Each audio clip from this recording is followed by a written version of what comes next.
In this video, we're going to demonstrate how to edit or add pre-approval letter templates in Shape software. First, make sure you're under your Settings tab at the top.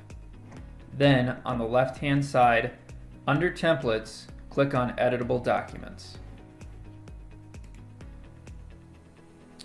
In this area, this is where you can manage your documents. You'll see a few pre-approval letters here, so I'm going to select Edit. And in here, this is how you can change the title, any of the text, or any of the tags in this template.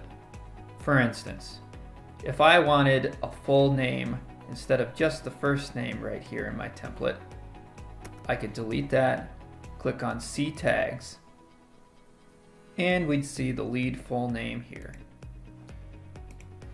And just paste that in.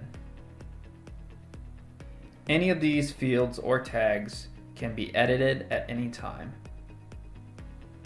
Just a note, we also support links, images, and videos in this area as well. Once you're finished, make sure you submit your changes.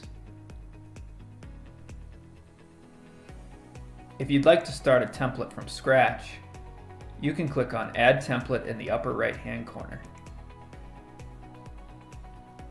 And this is where, again, you'll give your template a name and the text box below where you can add tags or any other thing you'd wish to add here. For more questions regarding pre-approval letter templates, please email support@setshape.com.